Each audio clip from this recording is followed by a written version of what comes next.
Olá a todos. Esse é o primeiro encontro do nosso treinamento Inteligência Emocional. O que há por trás do que sentimos, que está sendo desenvolvido pela Associação Comercial e Industrial da cidade de Bariri. Meu nome é Fábio, uma breve apresentação. Eu sou psicólogo responsável pelo setor de RH da CIB. Também sou psicólogo clínico aqui na cidade de Bariri.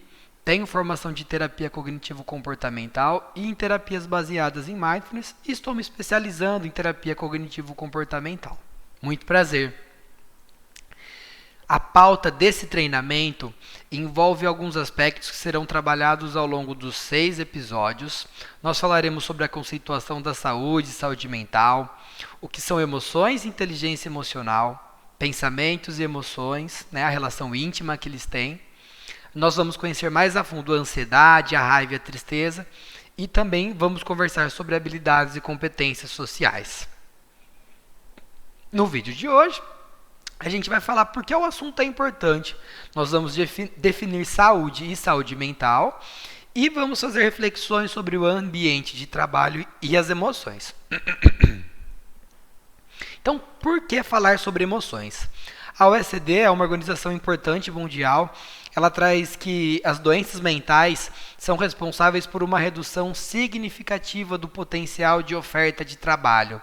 Significa que muitas pessoas acabam não fazendo parte das equipes, elas estão sendo excluídas, do mundo profissional por conta do adoecimento. Isso acaba resultando no aumento do absenteísmo e da exclusão social de milhares de pessoas. A OMS e a OIT, que é a Organização Internacional do Trabalho, trazem um dado que particularmente eu acho um pouco preocupante.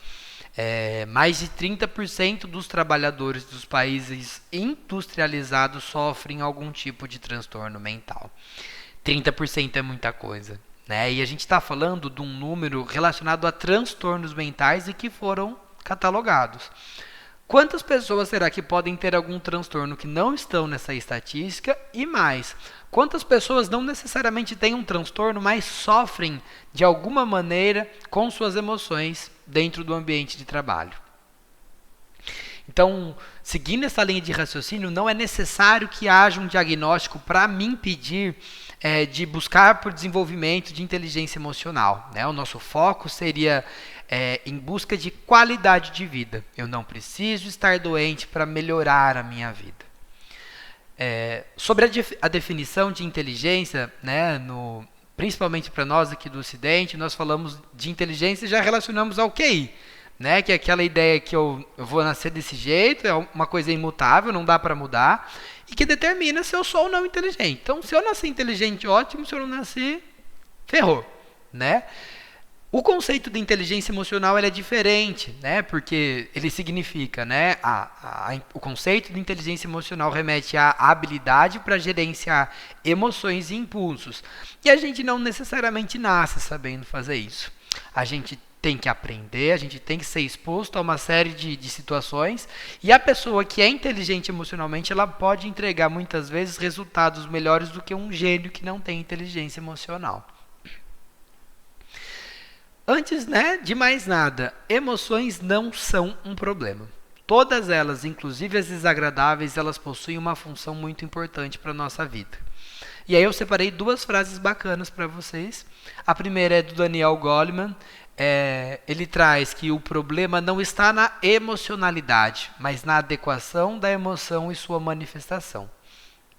Seguindo a mesma linha de raciocínio, Aristóteles, há muito tempo atrás, ele trouxe sabiamente, qualquer um pode zangar-se, isso é fácil, mas zangar-se com uma pessoa certa, na medida certa, na hora certa, pelo motivo certo e da maneira certa, isso não é fácil. Então percebam que o problema não está na emoção, mas sim como a gente lida, como a gente gerencia essa emoção, certo? O que é saúde?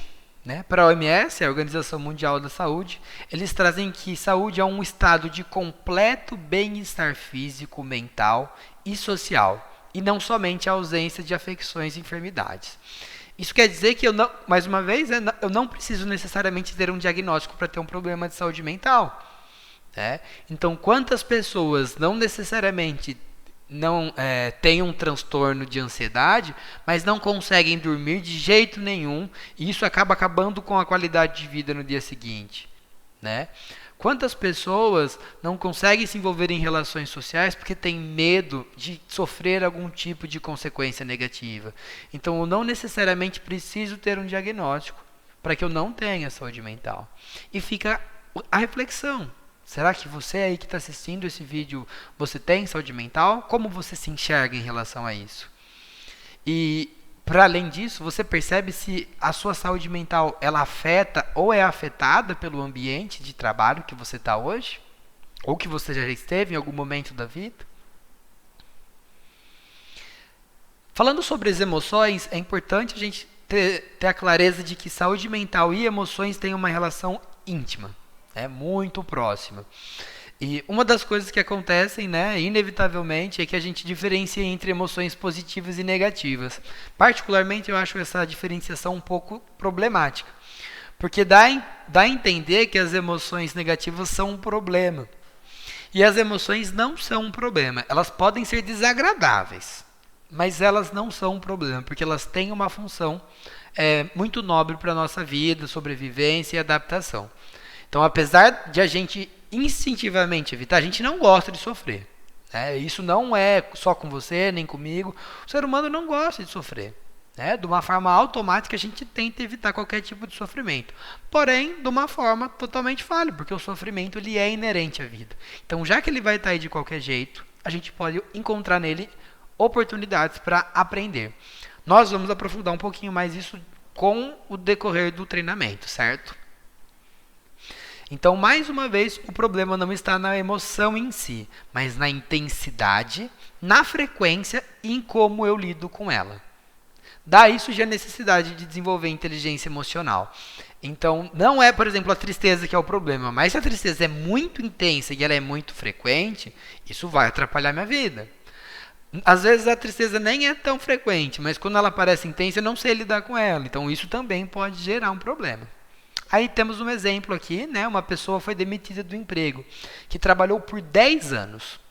Inicialmente, ela sente uma tristeza intensa, e pensa, eu não sirvo para nada. Olha que pensamento pesado, Depois de uns dias, ela começa a reconhecer que existem outras possibilidades e que possui competência sim. Ao contrário da ideia que não serve para nada, ela percebe que ela consegue lidar com isso.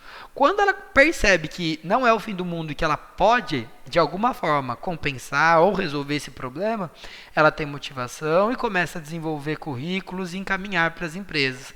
Isso gera esperança. Então percebam que não havia como a gente poupar essa pessoa que trabalhou por 10 anos numa empresa e foi demitida de sentir tristeza. É algo inevitável. E com o passar do tempo, isso tem começo, meio e fim, ela reconhece as outras possibilidades e consegue ter um plano de ação ideal. Se eu tenho uma relação de negação com essa tristeza, provavelmente o processo vai ser muito mais dolorido. O trabalho é um contexto que é muito recorrente, não é muito incomum que ele traga alterações emocionais nas pessoas, porque ele afeta inúmeras áreas: financeira, autoestima, social, metas e planejamento pessoal. Então, um único evento, às vezes, dentro do ambiente de trabalho, ele pode gerar uma série de outras alterações. Vamos pensar numa pessoa que recebeu a bronca de um chefe. O chefe viu uma coisa que não estava fazendo muito bem feita e acabou chamando a atenção. Área financeira, vou ser demitido, vou passar necessidades. Isso vai me gerar ansiedade. Social, sou chacota, as pessoas não me respeitam, vou ficar com raiva. Autoestima, não sirvo para nada, vou ficar triste. Metas, nunca terei sucesso, desesperança. Então, olha só como um único evento pode afetar em vários segmentos. Não necessariamente que você vai sentir isso em todas as áreas, mas olha como existem várias possibilidades. Então, acho que para esse primeiro encontro a gente consegue expor de uma forma clara o quanto é importante a gente trabalhar a temática envolvendo emoções e saúde mental. Esse foi só o primeiro encontro, então o nosso objetivo era dar um panorama geral. E nas nossas próximas aulas a gente vai aprofundar tudo isso que a gente pincelou hoje. Vamos disponibilizar um questionário do Google para que vocês avaliem. Podem avaliar por encontro ou, se preferirem, avaliar após ver os 6 encontros do nosso treinamento. Caso haja alguma dúvida específica, lá vai ter um espacinho para vocês deixarem. Colocando o e-mail, a gente entra em contato respondendo por vocês, se for possível, tá bem?